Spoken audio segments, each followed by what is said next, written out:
What is up, everybody? Jester here, and I know the last couple of videos we've done were kind of wish list items and things I had to rant about. And that's why I feel like I need to get back to my roots today, and that's helping newer players discover the beauty of No Man's Sky and all the things they can do, and I think the early game stuff you can really do to help yourself. But in order to do all that, I need a quick costume change. Now that's better. That's the new player look. And today what we're going to be getting into is, where do we go from here? This account is about an hour and a half old, give or take, and I'm finally to the anomaly, and I need a direction, and I think most players need a direction. And for me, all roads lead back to farming, but sadly, that means salvage data. And I'm here to tell you, if this isn't the longest grind of the game, it's right at it. All you need to do is go to a decent planet and find one of these, anywhere in the area, target it, and go. I don't want to spend too much time on this, but just know that you're going to have to be dedicated to getting this done. And what I find is that breaking it up in parts makes it a little bit more bearable. So I usually do about an hour and a half if there's still modules around. If I don't get far enough away from my ship and the area gets empty, I don't go all the way away from the ship. I go do something else for a little bit and just enjoy the game. So, you know, never take it too seriously, but you're going to want to get these in pretty good quantities just to get started with farming. And after about an hour and a half, I had 103 of these things. Now, what's funny is I've turned everything off. I'm in pretty much creative mode in a normal save. So nothing costs anything, but I still went out and got 103 of these.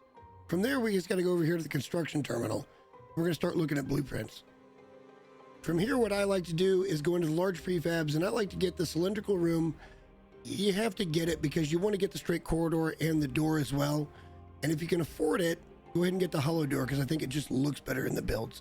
But I'm going to show you a hack real quick. Come over here. The deep water chamber is pure ferrite to build, same as the other one, and it's actually less resources to build, and it comes with all the glass. So if you want to spend an extra 6 salvage data, this would be the place to do it. With the amount of salvage data I had, I didn't have to be so frugal, but I was just kind of proved the point, and that's there's a lot of things in here to spend on. A lot of things you can get, a lot of decorations. What I like to do immediately is go to industrial modules, make sure I have the mineral extractor, the gas extractor, supply depot, and supply pipe. Period. End of story. Have to have them. You can farm anything you want with those items. And also I like to get the electromagnetic generator because this one's a really good tool to have, because now you can search for a power hotspot, and that's going to dictate how you look for these hotspots. And we should probably talk a little more about that. And to get where you need to be, you're going to need a few nanites. It's not very much. It's only a couple hundred, but you have to get the waveform recycler and you have to unlock the survey device. And once that gets installed, all you really have to do is go into your visor. You have new things to search for on every planet you go to. First one, power hotspot. Next, mineral. Next would be gas. And the funny part about this, look, this is an airless planet.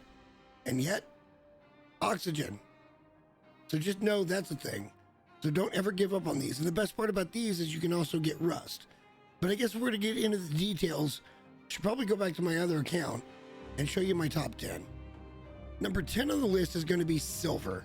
And the reason that it's number 10 on the list is because it works with number 9 to do a thing that we're going to get into here in a little bit. But just know there are some recipes that you need when building certain things that you need a little silver. So it's always a good idea to have one of these bases. Number 9 is going to be gold. And gold is fairly important because there's a few more recipes when you're building that needs gold. But the biggest thing about gold, especially early game, you can combine it with that silver to make platinum. And from platinum, you can actually make nanites. So there's your first real way of making that second currency. Next up on the list is going to be cobalt. Not going to be dead ass honest. I don't even have a cobalt farm. But the idea behind cobalt is that you can make units. In units, you can start to go out to pirate systems and actually do the nanite method. There's the card. I'm telling you, that's the biggest meta if you want nanites, is to have units and be able to go out. So this is why you kind of want one of these, but there's so many ways to make units in No Man's Sky, it might be a lost cause. Number 7 today is going to be runaway mold. And the reason is obvious. All you have to do is shoot these things and they give you basically nanites. Once gathered, just put it in the refiner and you're going to make about 2,000 every 20 minutes. as long as you have a full stack. And it's a way. It's not the best way, but it's a way. If you have nothing else, this is way better. Don't go chasing this farm. If you find it, great. If you don't, you can pass. Number 6 today is going to be the first resource that I really don't want to live without. Going forward, this is a huge one, and that's uranium. You see, uranium actually recharges the launch thrusters. And that's going to be huge, because how many times have you guys been away from your ship and you couldn't call it in because you didn't have launch fuel? I mean, it's a big deal. Like, I feel like this one could be higher, but there's just so many things ahead of it. Cracking into our top 5 is going to be sulfurine. No, I'm kidding. I'm joking. I'm sorry. I couldn't help myself. It's actually going to be pyrite. But I did show you the sulfurine for a reason. That's because on these hot planets, pyrite appears, but sulfurine will also appear. So, and this is something you're going to need down the road for crafting purposes. So if you can find it now while you're building, go ahead and get it. So the reason pyrite is so high on the list is because if you go to your pulse engine, sure, you can recharge that with tritium, but that means you got to go out and shoot asteroids, and that can get a little bit boring and tedious. But now you can actually completely charge it up with pyrite. So now you're 2 of 4 done with your starship. That's your launch fuel thrusters, and it's your pulse engine. Now you see where we're getting at with being resource independent, right?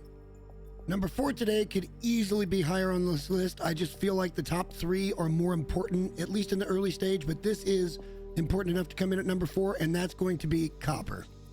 And the reason you want an early copper farm is because when you put it in a refiner, it makes chromatic metal. Now, it is a 2-to-1 ratio, so you're going to need a slightly bigger copper farm, but chromatic metal comes in so many recipes. You need it for base computers. You're going to need it for solar power if you don't have the electromagnetic generator. You're going to need it to make warp fuel. There's just lots and lots of uses for chromatic metal, and having this farm will beat the heck out of going in and having to find small deposits and actually mine them with your multi-tool. Next up at number 3 and appearing exclusively on airless planets is rusted metal. When you put the rusted metal into a refiner, it makes ferrite dust. But just note that it's 1 to 2. So now you're going to end up with 2 stacks of ferrite dust to just 1 stack of rusted metal.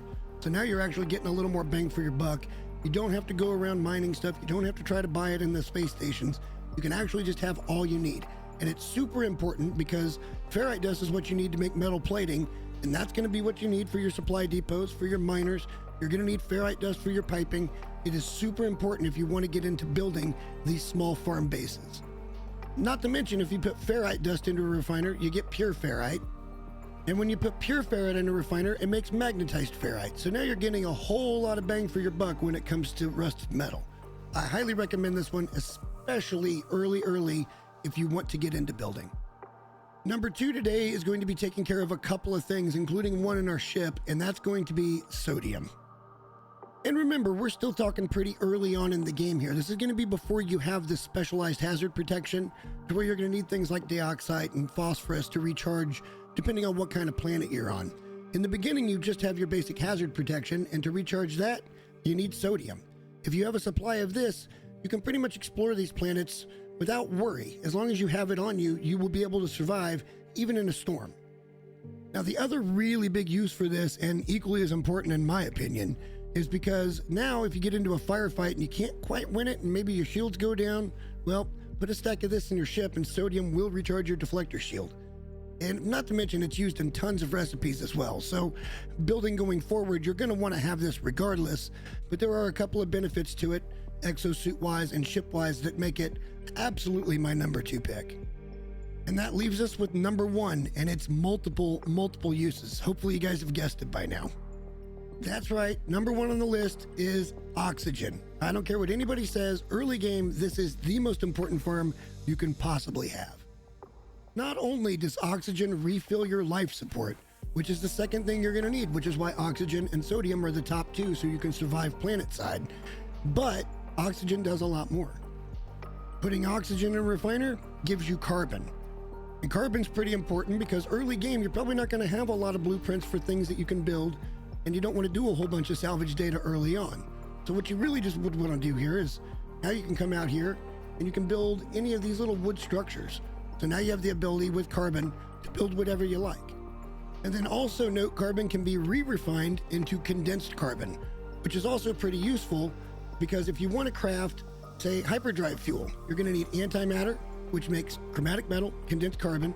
Then you're going to need oxygen and ferrite dust. All of these are in the top 4. The only one you don't need to do that is going to be sodium. But again, sodium's for your hazard protection.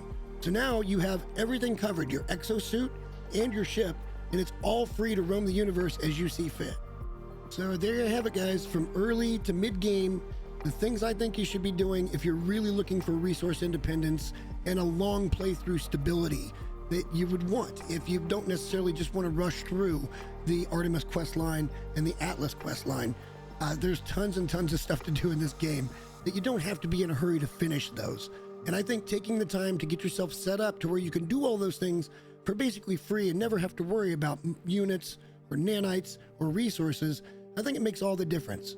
By all means, sound off in the comments. Let me know what you think should have made the top 10 list. And if you think I got something out of order. I always like hearing that kind of stuff because it gives me a better perspective on what you guys are thinking. But hopefully you guys like this, and if you did, don't forget to like the video and subscribe because we got lots more coming in the near future. But until next time, folks, we'll see you in the next one. Bye.